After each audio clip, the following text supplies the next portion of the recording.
Voiceover on. You can now put people in timeout for different lengths, ranging from 10 seconds to 24 hours. Learn more button.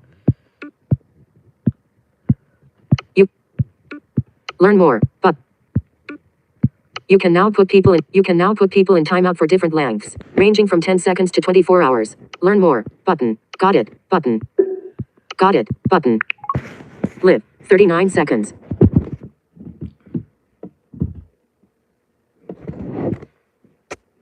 Wait, hold on. Finish button. Where's the camera? Oh, there it is. Okay, cool. Hi guys. Hold on a minute. Alert. Accessibility short. Selected. Voiceover button. Voiceover off. Sorry guys. Okay. Hi. I'm live. And I'm sorry if it looks weird. I'm doing kind of a makeshift table thing. But I'm live. I haven't been live in like years because YouTube's requirements for the longest time is you had to have so many subscribers to be live, and I just never ever checked it until, you know, recently, and I was like, oh, I think I can go live. Now, hold on, let me change something here. I don't know. Okay. Now, I wanted to talk because I have been reading the newest Philippa Gregory book that came out in 2022 called Dawnlands. And it got me thinking about when I first read Philippa Gregory and how much I loved her books. She really got me into historical fiction, and if it wasn't for her, I don't really know if I would be into British historical fiction. About the royalty and King Henry VIII, and even before that with the Plantagenets. But my thoughts on her as I've grown up, because I believe I started reading her when I was 19 years old, somewhere in there I started reading about historical fiction about her. And so she really got me into historical fiction, but as I'm reading more and learning more and reading different takes on historical fiction, I'm on the same time period, same characters. There's certain authors I like better, and I am going to go through the authors that I like better than Philippa Gregory, because when I read, for example, The King's Curse was one of the first books I'm thinking, why did I read this? You know, it was really, really, really, you know,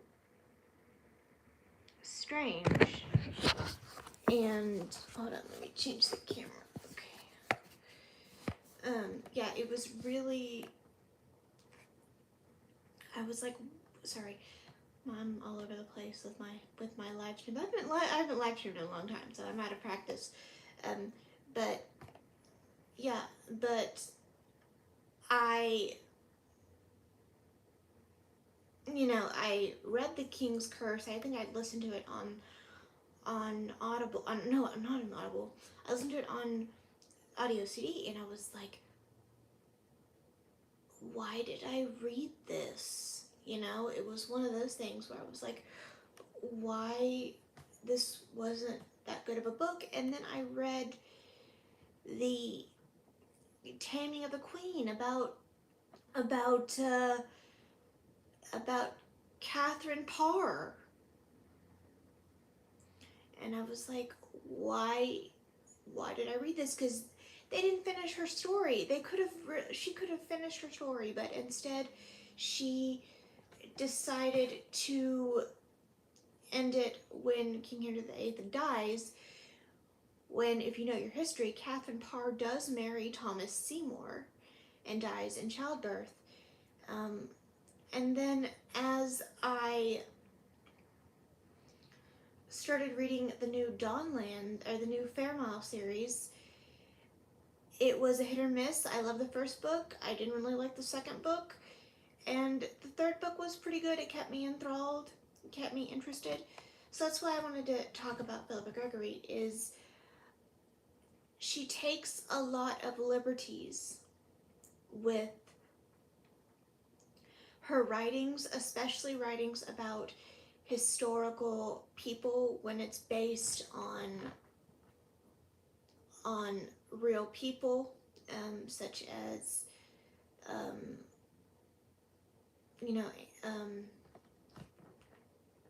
Anne Boleyn, and that Catherine Parr wasn't that good, and just she takes a lot of liberties that don't really need to be there. And okay, I'm not trying to be, again, I don't know Philippa Gregory personally, but and this could be the director also of the different shows that she has been a part of, but it's really sad that a lot of the main characters have issues with their mother-in-law that didn't happen in the book. That didn't happen in real life. I was reading Alison Weir's book, biography, and I think that it's in her Elizabeth of York, the Last Tudor Rose, the Last White Rose, and they had an inside joke about the Spanish ambassador, Henry VIII, Queen Elizabeth, and Margaret Beaufort, so who's Queen Elizabeth of York's mother-in-law, had an inside joke about the Spanish ambassador, and he seemed to visit them always when they were having their big meal that they would have. And so it was a running joke, oh, is he here to eat again? Is he here to come in and eat again? And they go, oh, why is he here? Oh, he's here to eat, and it was just a running joke with them. And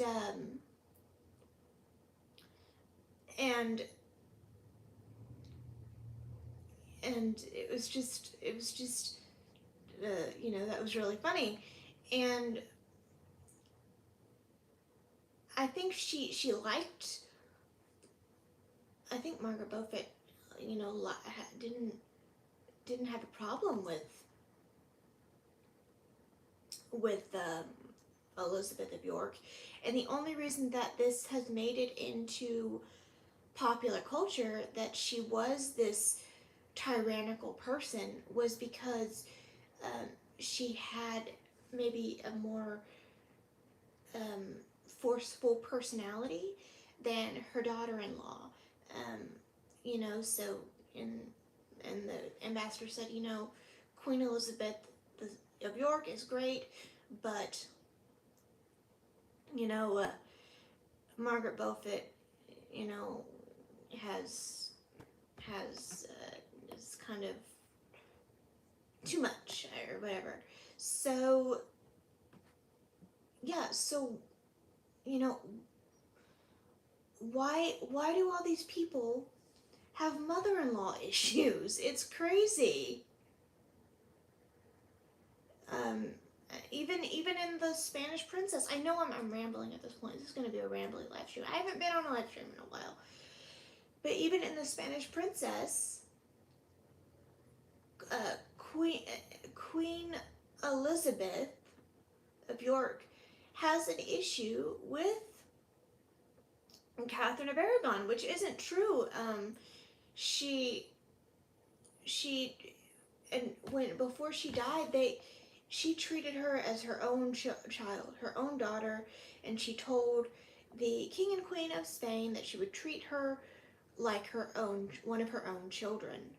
But in the Spanish Princess, which I'm counting as Philippa Gregory's work because it is based on the Constant Princess, and I think it's also based on Three Sisters, Three Queens.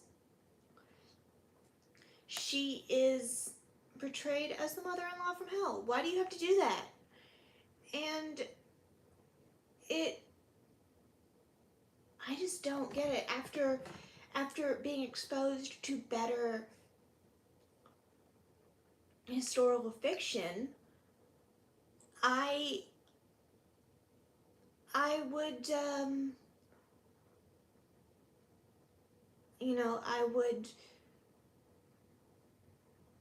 I would kind of skip Philippa Gregory now that I know more about historical fiction. The only kind of good thing is she did get me reading more biographies and more historical fiction and learning more about the Tudor period, which was a good thing, but I don't really. It's kind of a hit or miss, and recently her books have kind of been a miss. And I know I'm going to sound kind of contradictory because I will be reviewing the book Dawnlands, and I don't have too many bad things to say about that book, because this one was good, but as I've grown up and my tastes have, I guess, improved or changed, I think there are other historical authors that write better books, that keep to the source material as best they can, and if they deviate, they explain why they deviate. C.W. Gortner, who writes a lot about historical women, he explains why he deviated from certain things, and so does Alison Weir.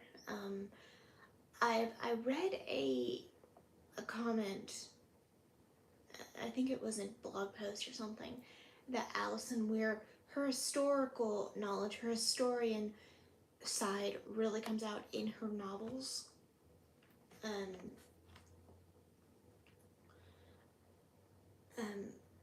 And it is a long book.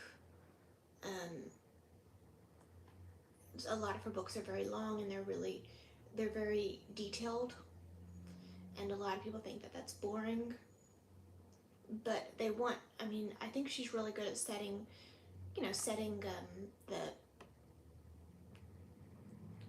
the scenery and things like that. I don't find it boring. They can be long at times. If you're new to my channel, I've recently read The King's Pleasure about King Henry VIII, and a lot of people thought that was long, but as far as her Tudor wives, her Six Wives series, I thought most of them were pretty accurate, and a lot better than Philippa Gregory's, who took a lot of liberties where she really, didn't need to,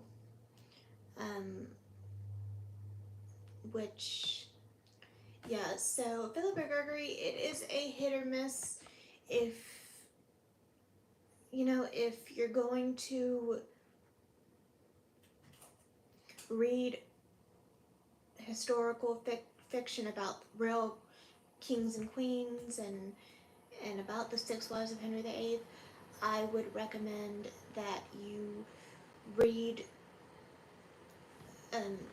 the Six Wives series by Alison Weir, in that aren't British royalty, I would recommend C.W. Gortner, because he does a lot of interesting books about celebrities that acted during, you know, the golden age of Hollywood, and he did one about Coco Chanel, and you know, and he also did one about a few about royalty, and he did one about Juana la Loca, who was the sister of Catherine of Aragon, and he also did one about the mother of Catherine of Aragon, Isabel of Castile, and those were really good books. I think I need to review. I don't know if I've reviewed. It's been so long. I don't know if I've reviewed a book about Isabella of Castile. So, but Philippa Gregory, I think she's mixing history with love story, which can be kind of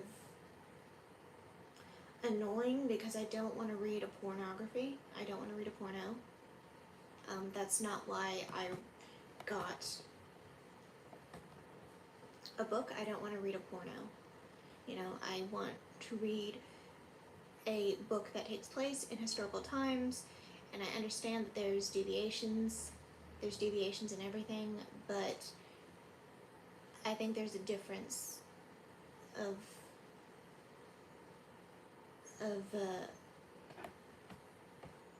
you know,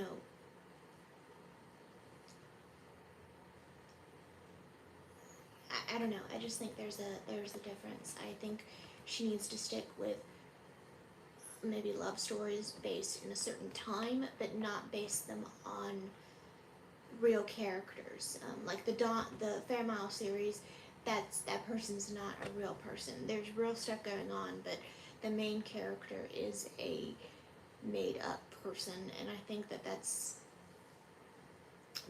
better. There are some you know, some issues I have with the series as a whole, and maybe I will get through that whenever, because I do want to finish her stuff. I know I'm ragging on her right now, but right now, as far as my adult brain is going, it has been a hit or a miss with her. So yeah, so I think that she needs to stick with writing books that, if she wants to do it in a certain time period, she can do it, but maybe not have a real person, not based on a real person. But overall, she did get me into reading about historical fiction, and because of that, I read C.W. Gortner and got into Alison Weir, and read biographies about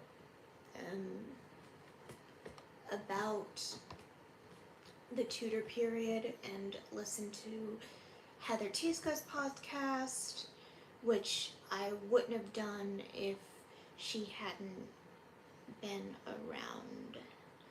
I don't know, again, I don't know, maybe there would have, something else would have come along, but I didn't know about Alison Weir. I think that Philippa Gregory made it big with the movie.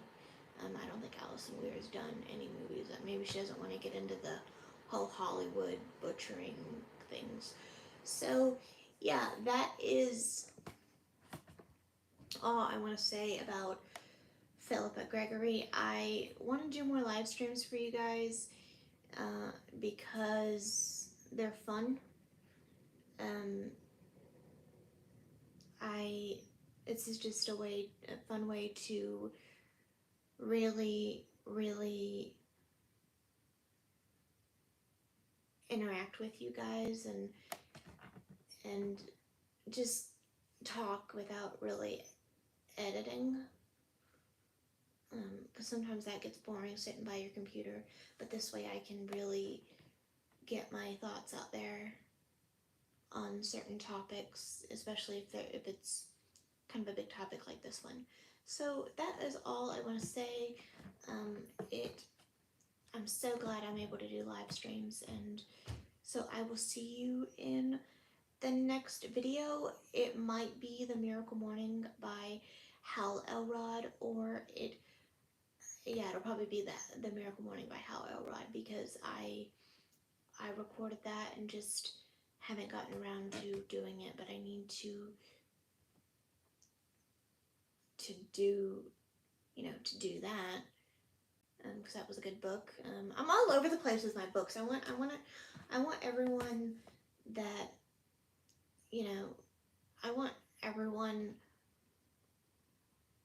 that, I want a bunch of different people to watch my videos, and someone might like this, someone might like that. And as long as it's not too over my head, such as like engineering or quantum physics or space or something sciencey. Well, I guess I have read science books. If you count the health books that I've read, I guess that's sciencey. But anything about like space or quantum physics or physics in general, or anything that I would need either a lot of time or a lot of I need to get a degree for, I'll read it.